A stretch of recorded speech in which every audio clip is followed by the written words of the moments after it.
Zorawar Singh, General Zorawar Singh, Mehta Basti Ram, all the great administrators and generals who participated in those campaigns, all of them have made a great contribution. And today we are discussing, particularly with my suggestion, we've done seminars on Maharaj Hari Singh, Maharaj Gulab Singh, Maharaj Ranveer Singh, Maharaj Hari Singh. I suggested last time, let's have the next seminar on General Zorawar Singh. With even Maharaj Gulab Singh's greatness really grew because of the contribution of General Zorawar Singh. So that's one point I think which now we should try and remedy. And it is in order to try and remedy this that we've set up the Maharaja Gulab Singh Research Institute, which is organized over the last 5 or 6 years, thanks to Mr. Rajput and his team, and Mr. Shyam Bihari Lal and Mr. Suman Jamal. They are between them, they are the ones who have undertaken these seminars and other activities, and we publish them each time. So this I hope also will be published one day in a book. Now, how did General Zorawar Singh and Maharaj Gulab Singh meet? There is a perfectly sort of matter-of-fact introduction given in the paper. But there are lots of folklores about that. And the Jammu, the folklore is that Raja Gulab Singh then was going to Tavi to bathe, and Zorawar Singh was coming up. They met there. Somehow I think either there was a crescent, Maharaj Gulab Singh, he was also quite tough, but he was a smaller man, and he sort of got pushed aside. He looked back, he said, who is this? And he saw the strapping young man. And he said, what is your name? And my name is Zorawar Singh. And bada zabardast naam ji. Mere to naam ke mutabik chal gaya. I hope you will be able to live up to your name. Zorawar Singh ne askha, ye te mauka mile, te samay mile. वो जवाब नहीं सकते, मैं जवाब नहीं सकता. So Zorawar Singh was taken aback. This young man with this beautiful physique, how could he answer like? So he immediately took him into his service. That is the story in Jammu. Whether that's a sort of a myth or whether it is just one of those folklores, I do not know. But the Takra jana in the war, tabi de kanare, ye pakki gal hai. Therefore, from that time onwards, Maharaj Gulab Singh became, in the same way, Raja Gulab Singh, interestingly, both Gulab Singh and Zorawar Singh started as foot soldiers. Though a sapai shuru kita kam up, they did not fall from the heaven, they worked their way up. From foot soldiers, look where they ended. Maharaj Gulab Singh became the ruler of the largest state in India, and Zorawar Singh became the conqueror of the largest areas that India has ever conquered. India was always conquered by other people. If we did the conquest, it was here. And so I'm very happy that this seminar is going to look into various aspects.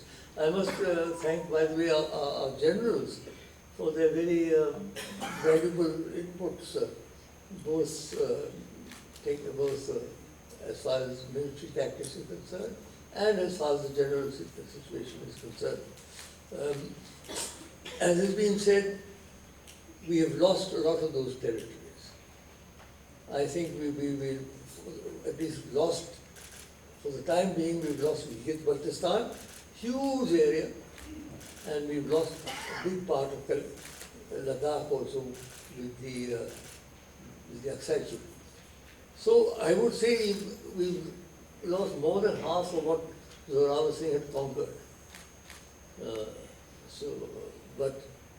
Therefore we should realize the greatness of these people, how he conquered these areas.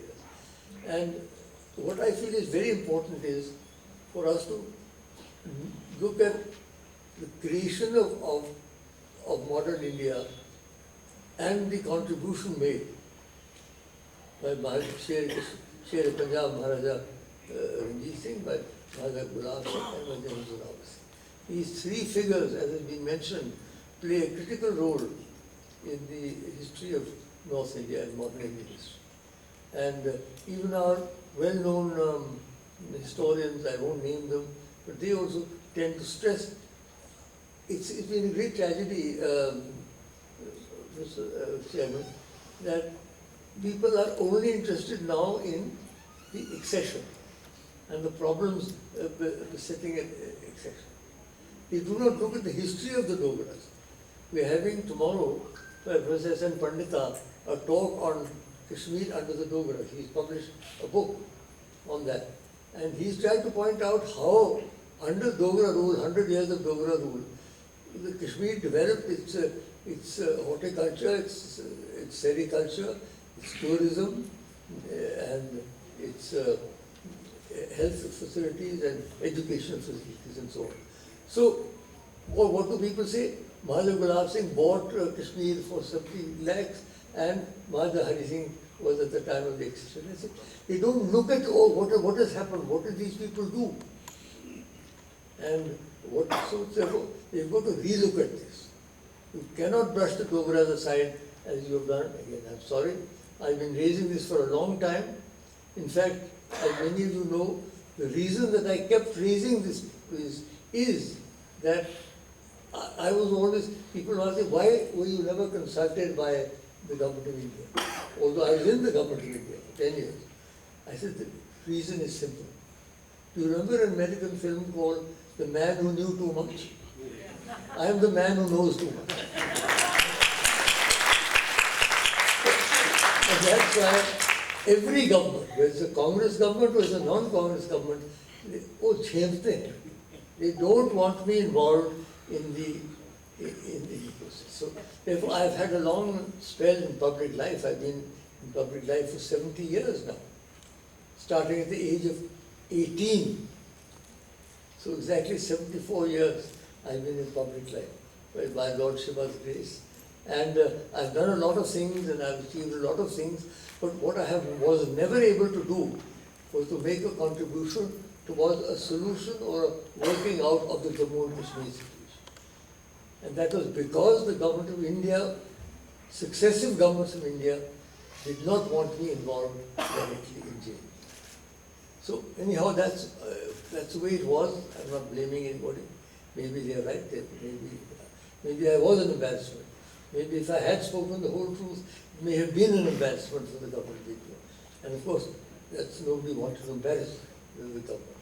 So on this occasion, I will just say, congratulate the university. Thank you for your cooperation with the Maharaja Gulab Singh Research Institute. We look forward to a lot of other developments. I'll just end with one interesting point. In 1953, my wife and I, we decided to go to Qatar. I was 22 and my wife was 53, 37, 15. I'm sorry we broke the law, but the law didn't apply to JNK at that time. The Sharada Act didn't apply. So we were married when I was 19 and she was 13. So that's fine. And this was like another 3 years later, in 1953, we decided to go to Ladakh. Now this is the first time that anybody from the direct family of Maharaja Gulab Singh visited Ladakh. It's an interesting point. Nobody from the actual family had actually visited Ladakh, as far as I am aware. Maharaja Gulab Singh did not visit Ladakh, Maharaja Ranveer Singh did not visit Ladakh, and I don't recall my father ever having visited Ladakh. So we went there. I had at the back of my mind, because after all we did fight battles and we did conquer those people and we did dominate them. What was the reaction of the people be? I had happened to take large bundles of cloths to give away to children. But it's astounding, we went there, the sort of reception that we received. Wherever we went, in Ladakh, it was so enthusiastic. So there was no trace at all of any anti-Dogra feeling, which made me feel very good. That meant that the whole thing had disappeared, whatever resentment they may have been earlier, and that had now disappeared. They were so delighted. यहाँ तक कि उसको कपड़ा काट के उन्होंने अपने घरों में रखा, this is something, a relic, a very, very valuable thing. So it was a fascinating visit, by the way, and how General Zorawar Singh was able to conquer those areas. His tactics and his visionary way of working is astounding. It's only when you go there that you realize the extent. We went in a DC-3, luckily, so we could see more of the terrain. Now you go in these jets, you see nothing. We went to the DC-3, which was flying quite low, and we saw these mountains, unending mountains. How the Dogras, 5,000 or 6,000 Dogras from the foothills of Jammu and Himachal, were able to go and fight and conquer there, is itself an astounding thing. आज भी वहाँ नहीं जा सकते बिना बड़े equipment लेके और गैस मास्क वगैरह लेके. You can't go. Oxygen mask. And there they went. There was no oxygen. There were no medical facilities. There were no camps. How did they manage? Rotary Bandi gave them, but then how did they cook? How did they stay? How did many of them settle then there and get married and integrated into the community? So this is a great sociological study, and a military and technical study of how the Dogras were able to integrate these areas today. And this is a very, very interesting point. So I would like to congratulate the Himalayan Territories Research Institute and Jammu University. As you say, I was the first chancellor of the combined Jammu and Kashmir University for 18 years. और विशेषकर आपको अग्निहोत्री जी बहुत बहुत आपका धन्यवाद करना चाहता हूँ. आप हिमाचल से आके आपने हमारा एक नया संबंध जोड़ा, पुराना संबंध जोड़ा. And I hope that scholars from Punjab, scholars from Himachal, scholars from Jammu and Kashmir, particularly from these three areas, will study in depth the saga of the creation of the state of Jammu and Kashmir, of the creation by Sher Punjab Maharaja Ranjit Singh, by Maharaja Gulab Singh, and by the great immortal General Zorawar Singh. Thank you.